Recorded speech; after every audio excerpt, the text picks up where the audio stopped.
예, 오늘은 9번째 시간입니다. 천국의 신비란 제목 붙여봤는데요. 여러분 마태복음에서 천국의 신비란 부분을 예전에도 한번 공부한 바가 있을 것 같고, 이제 천국 비유가 궁극적으로 말하는 것은 믿는 자와 믿지 않는 자를 설명하는 거예요.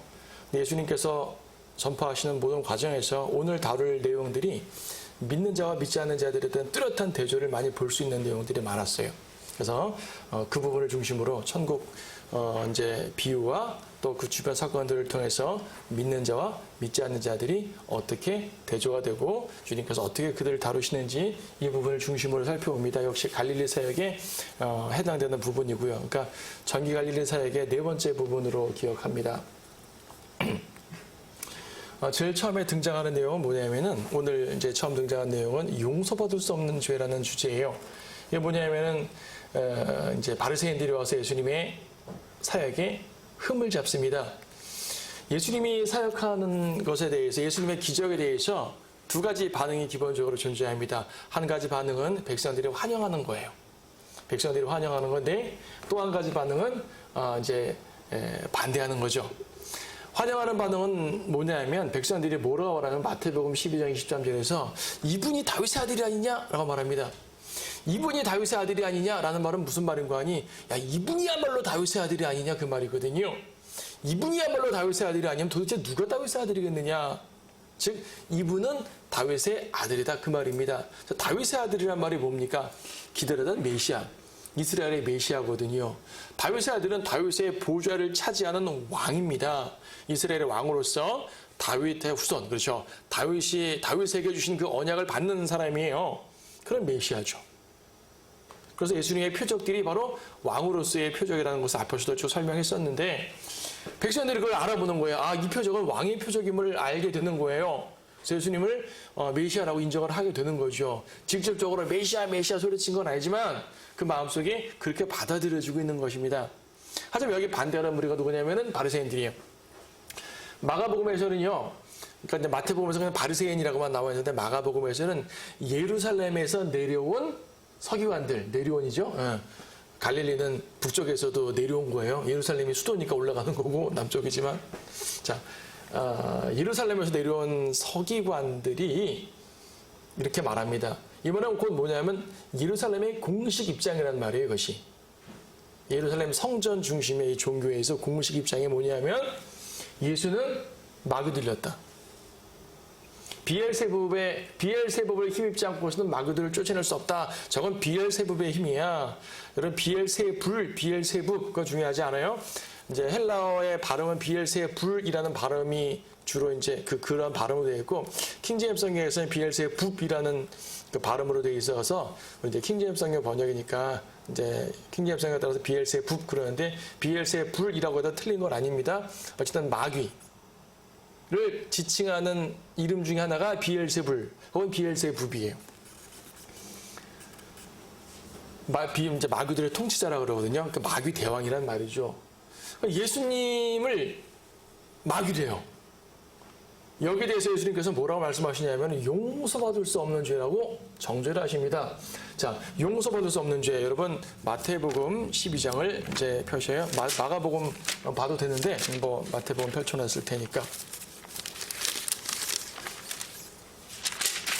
12장의 31절. 그러면 내가 너에게 말하노니 각종 죄와 모독은 너 사람들에게 용서가 되나 성령을 거스르는 모독은 사람들에게 용서될 수 없느니라. 성령을 거스르는 모독이라는 표현을 씁니다. 용서될 수 없느니라. 용서받을 수 없는 죄. 여러분 어떤 죄가 용서받을 수가 없죠? 여러분 거짓말했어요. 용서받을 수 없습니까? 자백하면 되죠. 자, 구원받지 않은 사람이 하나님을 막 모독해요. 나는 예수를 믿지 않아 하면서 예수야 어쩌고 욕을 막 합니다. 그럼 그 사람 용서받지 못하나요? 회개하고 구원받으면 용서받는 거 아닐까요? 그렇죠. 우리가 보통 성령 회방죄라는 말을 은사주의자들이 많이 해요. 성령 회방죄. 막 방언하는데 당신 방언하는 거 그 마귀 역사야. 그건 하나님이 말씀하는 거 아니야. 라고 우리가 말하면은 우리한테 용서받을 수 없는 죄를 졌다고 말하죠. 성령을 회방했다고. 성령을 거스르는 모독이란 말이죠. 근데 그 말이 아닙니다. 여러분은 길 가다가 속에 있는 성령께서 역사하셔서 자, 저 사람에게 복음 전해라 하는 뭐 어떤 음성이 아니라 마음에 강력한 어떤 이제 마음을 주실 때가 있잖아요. 하나님 헌신해라 마음 주실 때가 있잖아요. 근데 안 했어요. 성령님 거스렀죠. 그럼 여러분 용서받을 수 없는 죄를 지은 건가요? 자백하면 용서받을 거 아니겠어요? 돌이키면. 반면 회개하지 않으면 어떤 죄도 용서받지 못해요. 징계받을 거 아니겠어요? 구원받은 성도들도 자백하지 않으면 징계는 받지 않아요. 그렇죠? 그래서 용서받을 수 없는 죄란 말은 매우 특별한 말이지 우리가 보통 하나님을 거절하는 죄들이 다 용서받을 수 없는 죄란 말은 아니에요. 여기서 용서받을 수 없는 죄란 말은 무슨 말인가 하면 문맥을 보게 되면 예수님이 마귀들의 통치자 비엘세불을 힘입어서 마귀를 쫓아내는 거다. 그럼 예수님 안에 계신 영이 비엘세불이라는 거잖아요. 예수님 안에 계신 영은 누구예요? 성령님인데 성령님을 비엘세불이라고 말합니다. 예수님 무슨 사역을 하고 하시고 계세요? 메시아 사역을 하고 계시죠? 메시아 사역을 하고 계시는 예수님께 그 안에 계신 성령님을 마귀라고 말하면 그건 용서받을 수 없는 죄란 말입니다. 매우 특별한 죄예요. 지금 예수님은 메시아 사역을 하지 않으시죠? 저 하늘에 계시잖아요.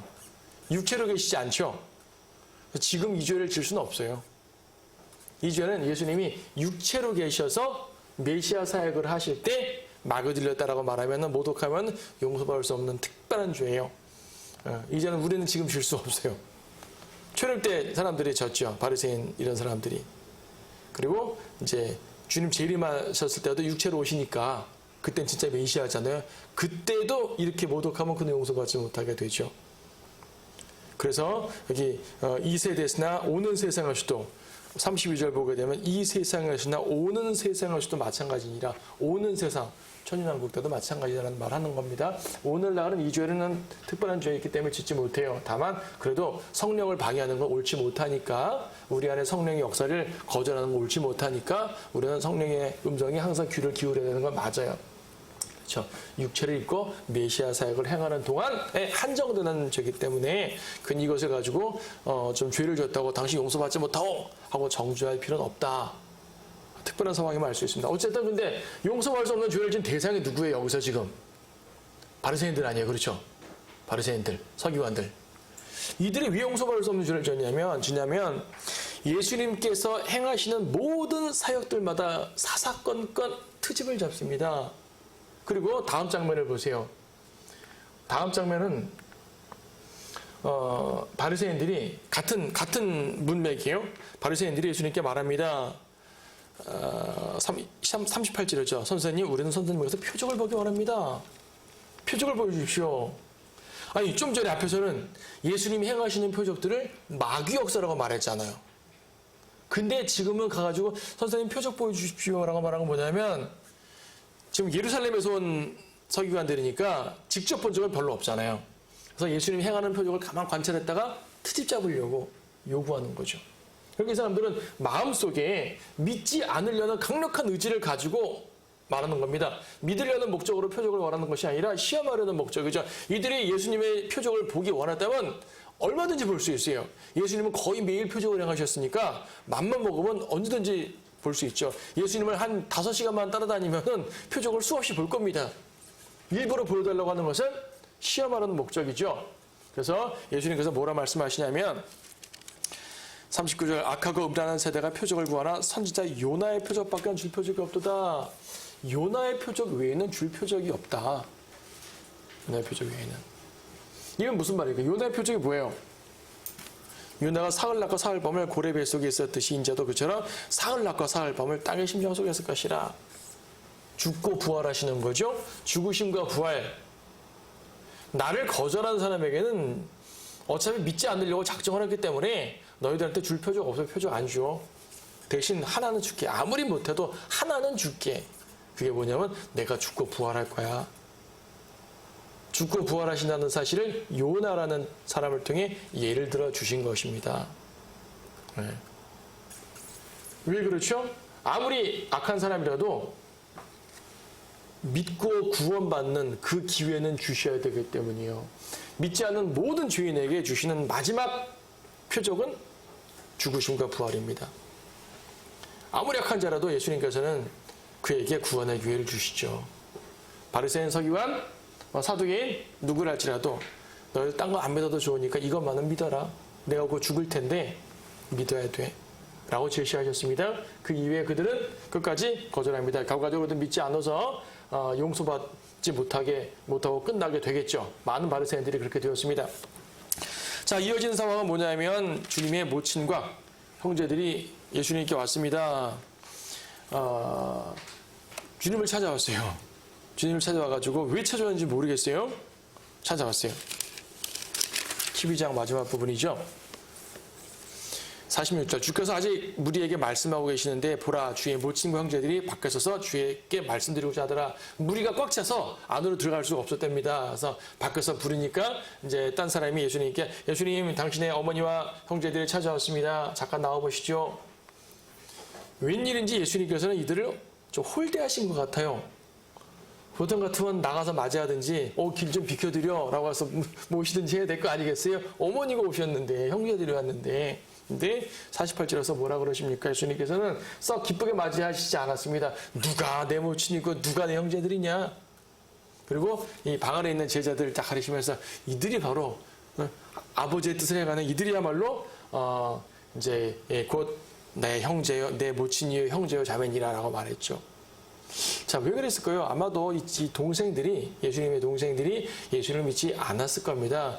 요한복음 7장 말씀 보게 되면, 요한복음 7장은 시기적으로 마태복음 12장보다 뒷사건이거든요. 요한복음 7장에서도 주의 형제들이 예수를 믿지 않았다는 표현이 나와요. 예수님의 동생 중에 야고보라는 동생이 있습니다. 제자 야고보 말고 예수님 동생 야고보. 이 동생 야고보, 이제 어디에요? 사도행전 15장이나 이런 데 보게 되면은 예루살렘 교회에 야고보라는 걸출한 인물이 계셔서 그분이 이제 교회의 중심이 되었었는데 그 야고보로 예수님의 동생 야고보예요. 예수님의 동생이 전부 다인지 그중 일부인지 모르지만 예수님의 동생들 중에서도 예수님을 전적으로 믿고 제자의 길을 걸었던 분들이 있다는 얘기죠. 하지만 아직은 아니었던 것 같아요. 마리아가 예수님을 안 믿었다는 건 좀 이해가 되지 않습니다.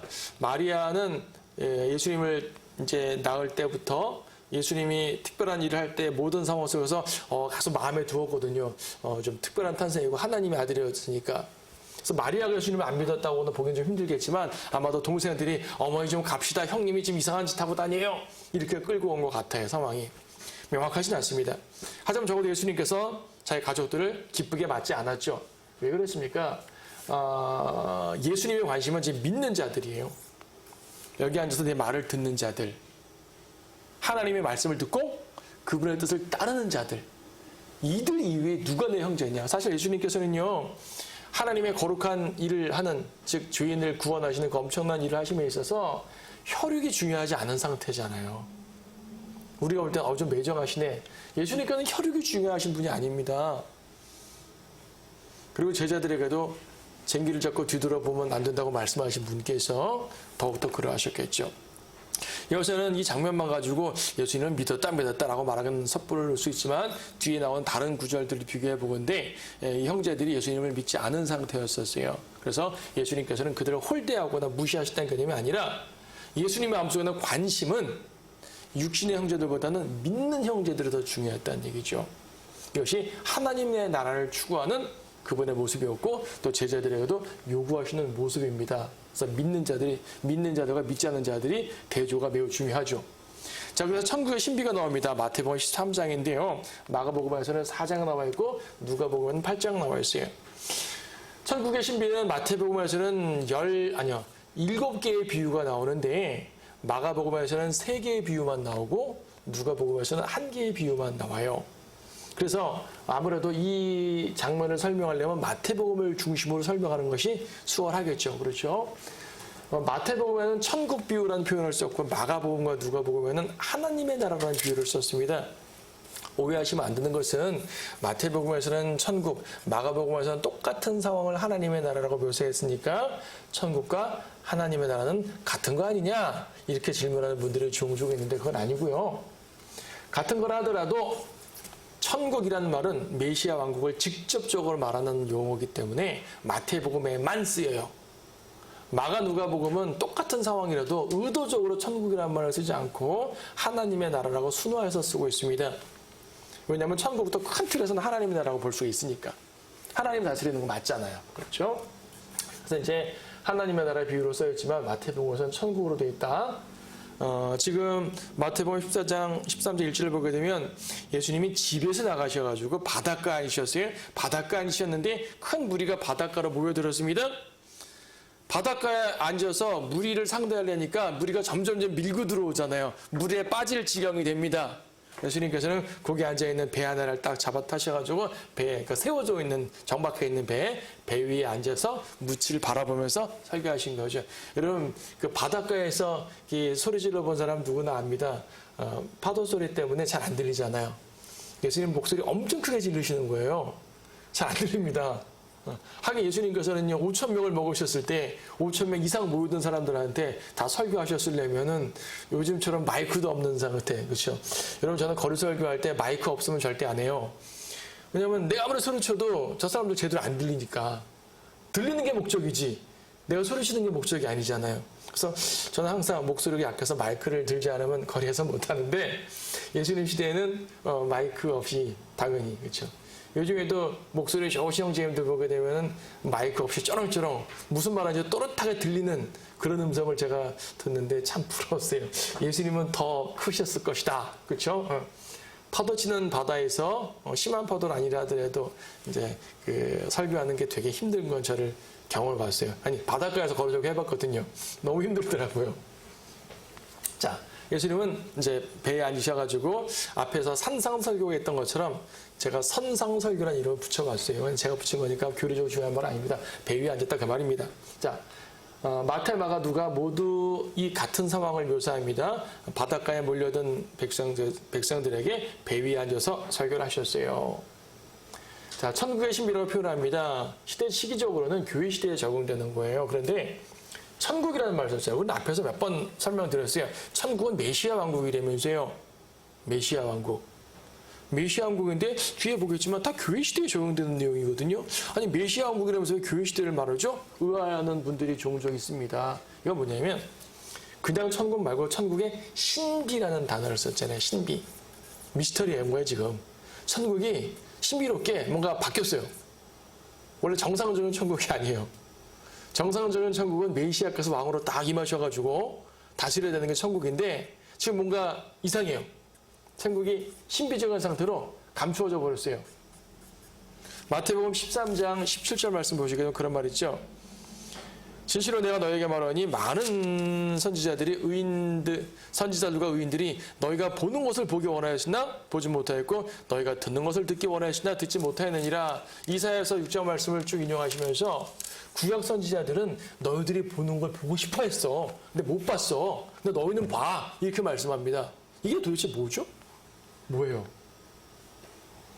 교회예요. 구약 성도들은 교회를 보지 못했어요. 교회가 감추어져 있었거든요. 구약 선지자들은 초림과 재림을 봤지만 교회는 못 봤어요. 거기 베드로 전서 1장 9절 말씀 보세요.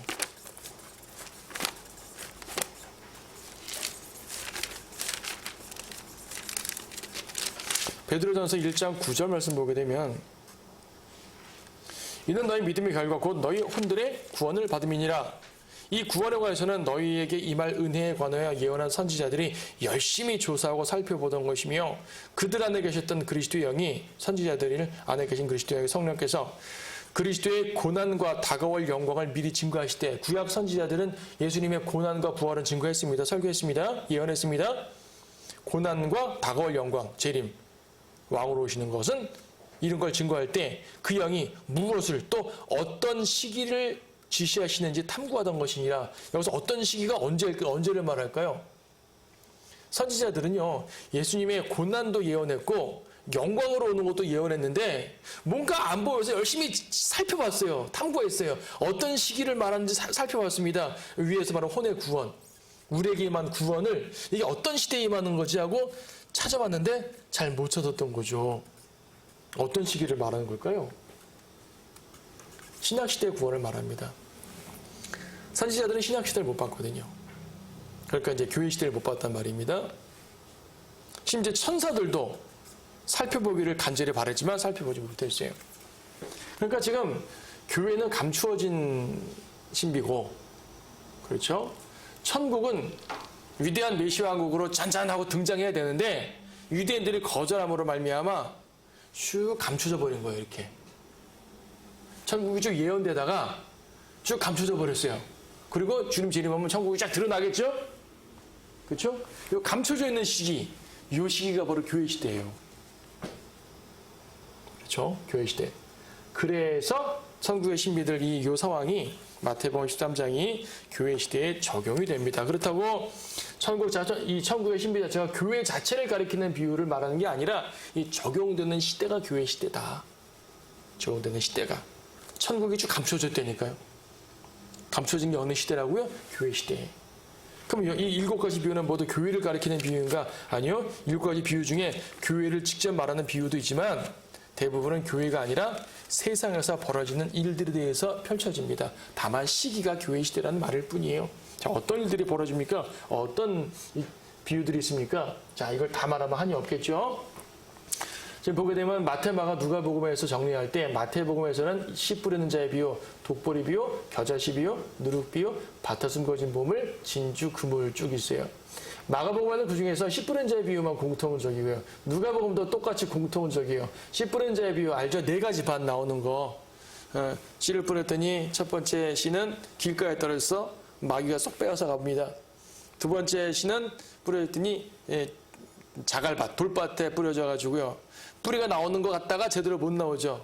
이파리 나왔다가 햇빛 쨍쨍되니까 없어져 버려요. 세 번째 씨는 가시밭에 떨어지니까 좀 자랐어요. 뿌리 들고 내리고 자랐어요. 하지만 열매를 맺으려고 했더니 가시가 아파서 막 엉켜가지고 열매를 못 맺어요. 어떤 씨는 좋은 밭에 떨어져가지고 열매를 풍성히 내죠. 30배, 60배, 100배. 자, 이 비유는 세복음서 똑같아요. 천국 비유와 하나님 나라 비유에서 똑같습니다. 나머지는 겨자씨 비유는 지금 동일하게 있고 누룩 비유는 마가복음에 넣고 누가복음에 나오네요. 대신 누가복음에는 이제 그 장이 나누어서 나옵니다. 그리고 마태복음에 나오지 않는 비유가 마가복음에 별도로 등장해요. 마가복음 4장 26절 말씀 보시게 되면 여러분 마가복음 잠깐 보세요. 마가복음 4장 26절.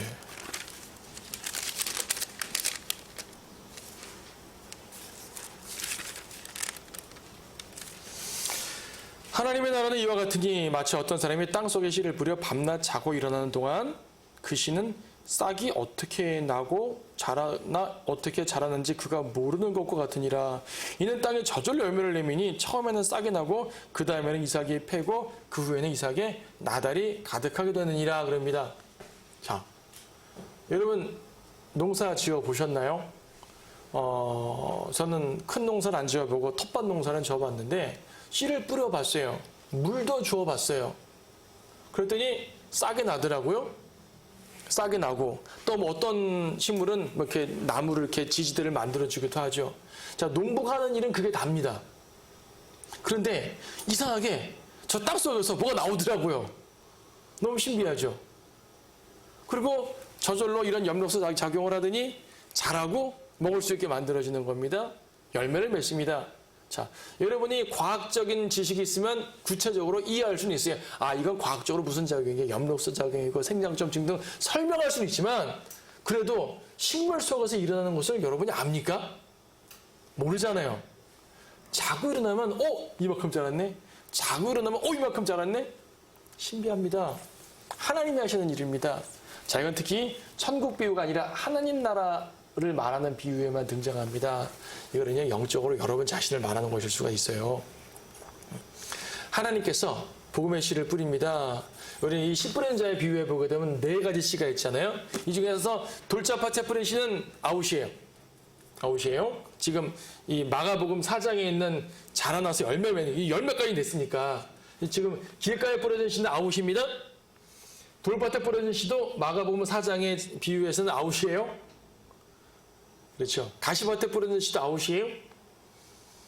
옥토밭에 뿌려진 씨를 말하는 거겠죠. 옥토밭에 뿌려진 씨가 지금 첫 번째 비유에서는 그 30배, 60배, 100배 열매를 맺는다 그랬는데 그러한 과정을 누가 하시는 거냐면 하나님이 하시는 거라고 말씀하고 있는 거예요. 나는 몰라요. 나는 몰라요.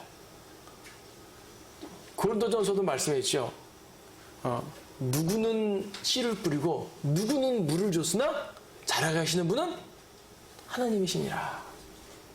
하나님의 나라는 하나님이 이루시는 겁니다, 여러분. 나는 도구로 쓰일 뿐입니다.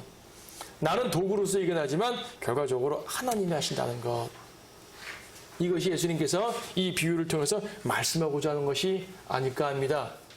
뭐 겨자씨 비유나 누룩 비유나 여러분 교재에 적어놨으니까 그 내용들 읽어보시고 지금 다 말할 수는 없어요. 이건 마태복음 강의를 통해서 말할 테니까 이 비유를 다 말하면 또 한이 없고요. 이 부분을 다 말하지는 않겠습니다. 그러나 씨 뿌리는 자에 대해서 다시 한번 묵상해 봤으면 좋겠습니다. 누가복음 8장 말씀을 보세요. 누가복음 8장 말씀.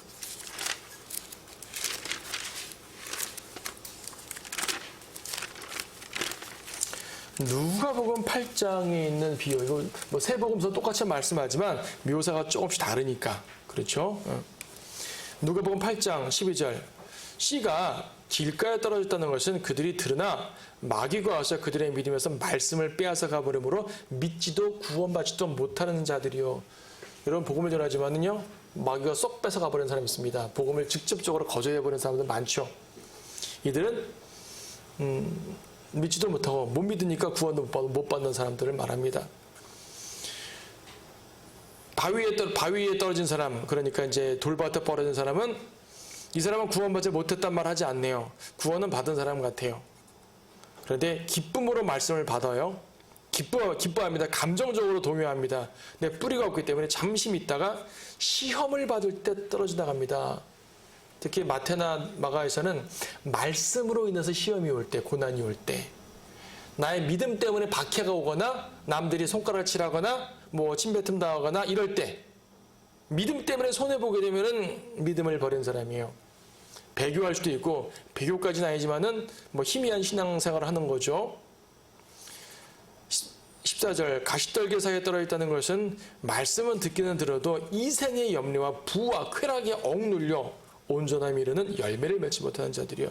자, 바위에 그러니까 이 돌짝밭에 떨어진 사람과 가시떨기에 떨어진 사람의 차이는 뭐냐면 돌짝밭에 떨어진 사람은 말씀 때문에 시험받고 고난 당하면 떨어져 나가는 사람이고 가시떨기 사람은 떨어져 나가는 것은 아닌데 열매를 맺지 못하는 사람이에요. 교회 생활 꾸준히 잘해요. 근데 열매가 없어요. 왜? 항상 마음속에 근심 걱정만 있는 거예요. 세상의 염려, 가시떨기가 계속 나를 막는 거, 나를 누르는 거죠. 가시를 꺾어 버려야 됩니다. 가시를 꺾어 버리면은 돼요. 된다고요. 좋은 땅에 떨어진 사람들은 이제 열매를 맺는 거죠. 좋은 땅. 저는 돌짝밭인데요. 정해진 게 어디 있어요? 내 종류를 비유해 주신 것이지 누구는 돌짝밭으로 정해졌고 누구는 가시밭으로 정해진 게 아니라고요. 길가 같은 사람들도 나중에 회개하고 믿으면은 옥토밭이 되는 거죠. 그렇죠? 밭을 만드는 것은 자기가 하나님 안에서 헌신해가지고 만들면 되는 겁니다. 그래서요, 이런 모든 비유들을 볼 때 믿는 자들과 믿지 않은 자들, 믿지 않음으로 말미암아 구원받지 못하고 또 이제 이 독보리 비유나 그물 비유에서는 마지막 날, 주님 재림할 때 마지막 날에 천사들이 이제 딱 이제 갈라버려 이제 천국 하늘 창고에 올리고 불모서 던져버리고 하는 그런 장면들이 나옵니다. 믿는 자와 믿지 않는 자들의 뚜렷한 대조를 보여주는 것이 바로 이 천국 비유들입니다. 자, 하나하나의 비유들은 다른 강의를 참조하시기 바라고요. 자, 그 다음 사건은 이제 바다를 건너갑니다. 지금 이 장면이 이 비유를 설교하신 내용이 바닷가에서 있었다고 말씀드렸죠. 바닷가에 있었습니다. 자, 쭉 하다 보니까 이제 시간이 많이 지난 거예요. 저녁이 되었죠. 저녁이 되게 예수님께서 자, 바다 건너가자. 제자들에게 바다를 건너가자고 말씀하십니다. 마태복음 14장으로 가보게 되면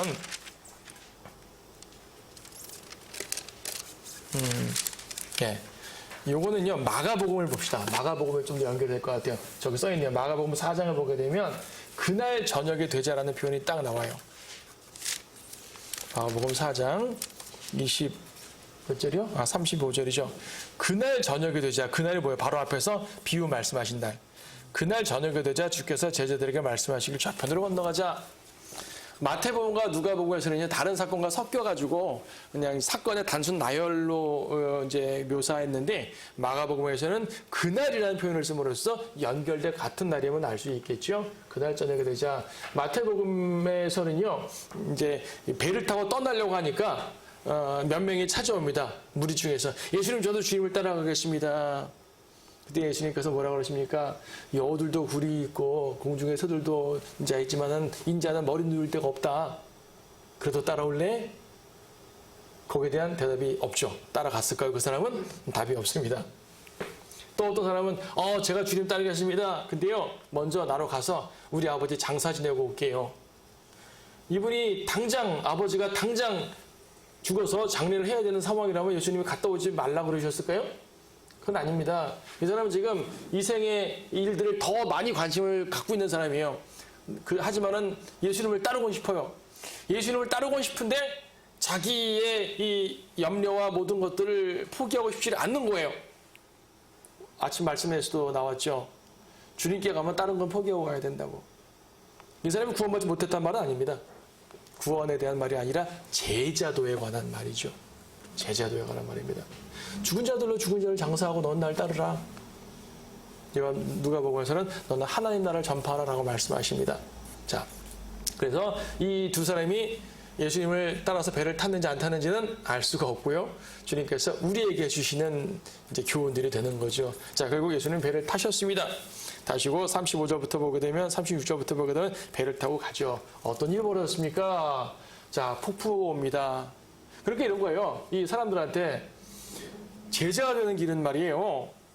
주님을 따르는 길은 말이에요. 때때로 목숨도 걸 만큼 엄중한 일입니다. 머리 누일 정도도 없는 일이 제자의 길이란 말입니다. 편안한 침대 생활을 기대하면 안 되는 거죠. 때로는 풀밭에서 야곱처럼 돌베개 베고 잘 수 있는 것이 바로 제자란 얘기죠. 예수님은 정말 그렇게 하셨고요. 목숨을 걸어야 되는 상황입니다. 산에서 자게 되면 강도의 위험도 있잖아요. 사도 바울도 그랬잖아요. 강도들의 위험을 당했다고 말합니다. 자, 이러한 환경, 인생의 폭풍을 수없이 겪게 되는 겁니다. 아닌 게 아니라 폭풍우가 왔어요. 아마 그 말했던 사람들이 예수님을 따르겠다고 같이 배를 탔으면 폭풍우를 맞이했을 때 어땠을 거예요? 괜히 탔다라고 그랬을 거 아니겠어요? 주님이 따르는 길은, 제자가 되는 길은 정말 큰일 났네. 이러다가 나 죽겠네. 그랬을 거 아니겠습니까? 자, 폭풍을 당했습니다. 예수님은 주무시고 계시죠. 여러분 잘 아는 사건이에요. 그렇죠? 주무시고 계셨습니다. 제자들이 두려워서 깨웠습니다. 제자들이 예수님을 깨운 것 자체는 잘못이 아니에요. 당연히 깨워야죠. 자기들이 뭘 할 수 있습니까? 깨운 것 자체가 잘못이 아니라 두려워했습니다. 자, 예수님은 깨서 뭐라 그러냐면 폭풍에게 꾸짖으셨어요. 39절 주께서, 마가복음 보고 계시죠? 4장 39절 주께서 일어나셔서 바람을 꾸짖으시고 바다에게 말씀하시길 잠잠하라 고요하라. 바다를 꾸짖었어요. 아니 도대체 누가 바다를 꾸짖어요? 하나님의 아들 아니고서는 어떻게 바다를 꾸짖죠? 바다는 하나님의 피조물입니다. 바람도 예수님의 피조물이에요. 근데 감히 예수님 옆에 바람을 막 폭풍 쳤어요. 야 조용해, 잠잠해, 꾸짖으신 거죠.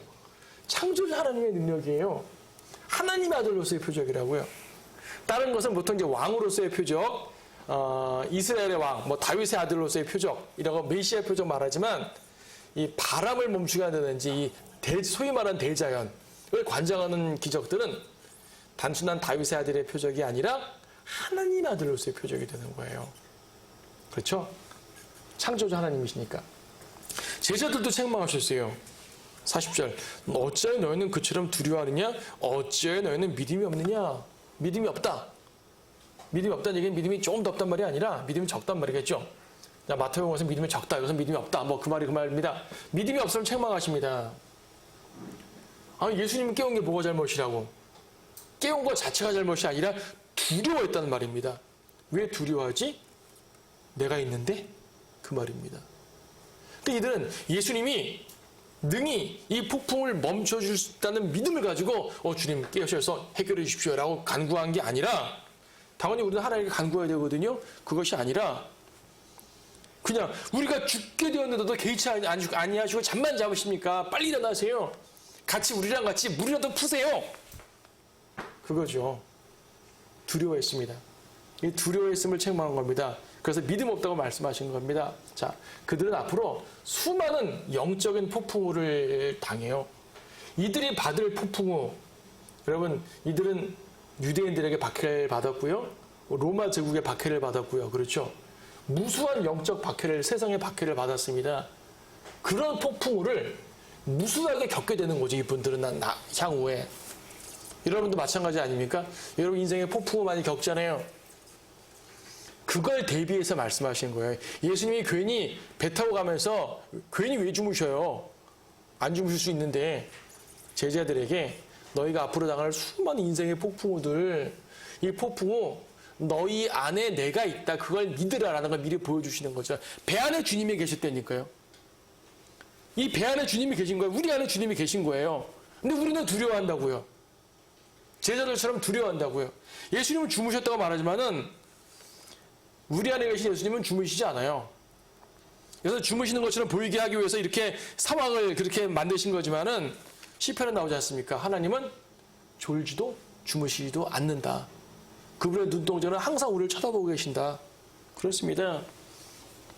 향후에 닥칠 무수한 영적 폭풍우, 이런 폭풍우를 이기려면 이런 상황을 훈련했어야 되는 것이고, 이 훈련의 목적은 믿음이었었어요. 믿음. 자, 그리스도께서는 우리 안에, 그들 안에 계시다. 우리 안에 계시다.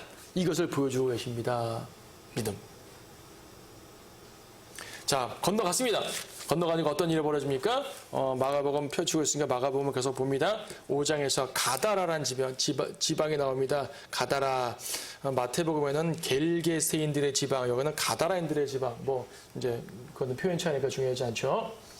갈릴리 동편입니다. 갈릴리 동편 연안에 있는 지역으로서 뒤에 보게 되면 돼지떼가 나오거든요. 돼지떼가 한두 마리도 아니에요. 2,000마리가 나옵니다. 이스라엘에서 돼지떼를 2,000마리나 키울 이유가 있습니까? 유대인들은 희생제도 돼지를 못 드리고 먹는 것도 돼지를 못 먹어요. 그렇죠?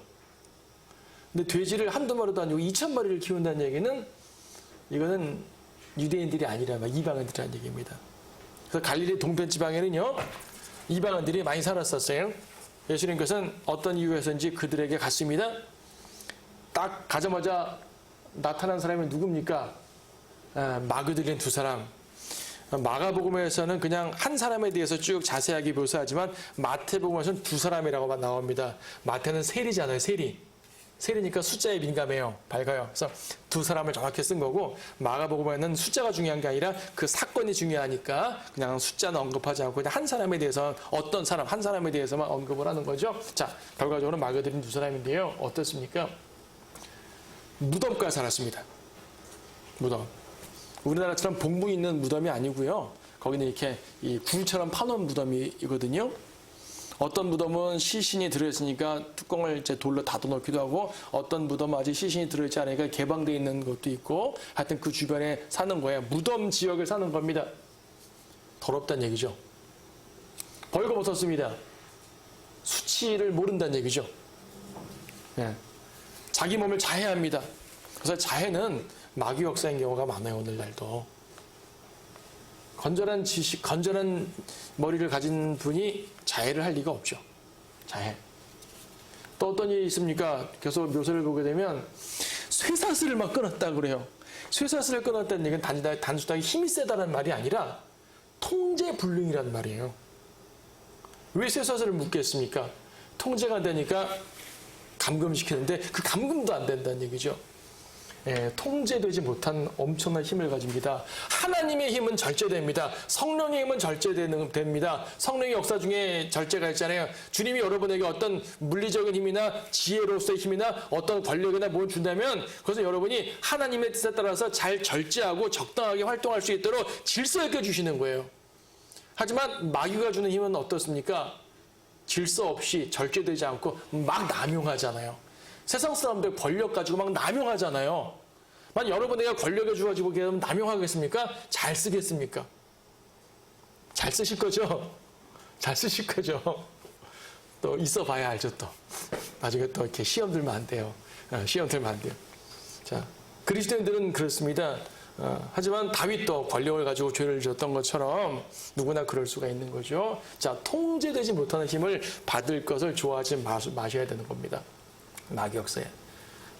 내 이름이 무엇이냐 했더니 9절에서 군단이 옵니다. 이는 우리가 많기 때문입니다. 두 사람인데 군단이 들어갔어요. 뒤에 보니까 돼지 2,000마리에게 들어갔거든요. 그러면 이 두 사람에게 각각 1,000마리씩 들어와 있다는 얘기예요. 야, 그러니까 뭐 마귀도 각각 인격체거든요. 그래서 다중인격, 정신분열증. 근데 정신분열도 1,000마리가 각자 이 욕심을 내니까 어떻게 했어요? 정말 통제가 안 되겠죠. 그렇죠? 영적인 정신분열증이라고 말할 수 있습니다. 그리고 하나님의 아들을 알죠. 당신은 하나님의 아들입니다. 왜 때가 되기 전에 우리를 괴롭히러 오셨습니까? 우리를 내쫓으시려거든 저쪽 돼지에게 보내주십시오. 돼지도 인간은 아니지만 어쨌든 간 육체잖아요. 마귀들은 육체를 좋아합니다. 특히 돼지, 이제 뭐 이렇게 물이 많은 걸 좋아하는 것 같아요. 돼지는 사람보다 좀 물이 좀 많죠, 이렇게. 그리고 바다로 뛰어 들어갔어요. 물. 그렇죠? 자, 하나님의 아들을 안다고 말하는데 종교적입니다. 그래서 야고보서에서도 내가 하나님을 믿느냐 마귀들도 믿고 떠느니라 그럽니다.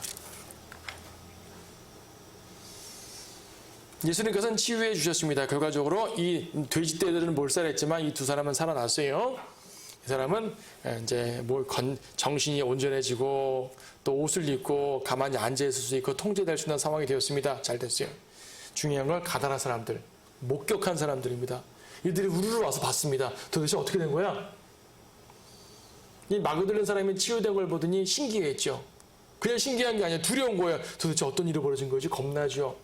근데 누가 말해줍니다. 저희 마귀들이요 돼지떼에 들어가서 돼지가 몰살했어요. 몇 마리나? 2,000마리나요. 여러분 돼지 2,000마리면 엄청난 재산 아니에요? 돼지 한 마리도 엄청나게 비싼 걸로 알고 있는데 2,000마리면요 엄청나죠. 제가 대학 때 여행 다니다가 어느 산골 마을 지나갔는데 돼지 사육 마을이더라고요. 산 언덕에 돼지가 가득 찼어요. 근데 2,000마리는 안 돼 보였습니다. 엄청난 숫자예요. 그 마을의 이 수입이 아마 돼지에게 의존되는 수입이었을 겁니다. 그러니까 그 사람들이 뭐라 그럽니까? 주님 떠나주십시오. 예수님 우린 당신 필요 없어요. 가세요. 우리에게 손해만 끼칠 뿐 아니겠어요. 예수님께서 그 사람에게 위대한 일을 행하셨습니다. 마귀를 내쫓으셨고요. 예수님이 여러분에게 구원을 주셨고요. 예수님이 여러분에게 위대한 일들을 행하십니다.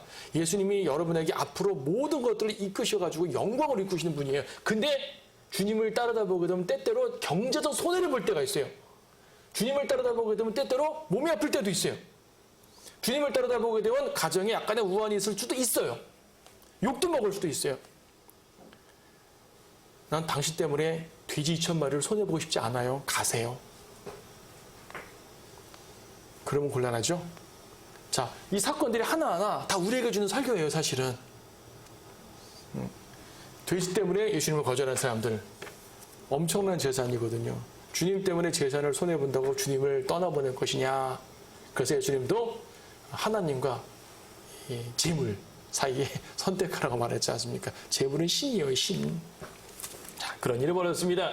믿지 않는 사람들의 하나의 모습이었죠. 자, 돌아왔습니다. 떠나려니까 떠나야죠. 다시 배 타고 거꾸로 갑니다. 거꾸로 갑니다.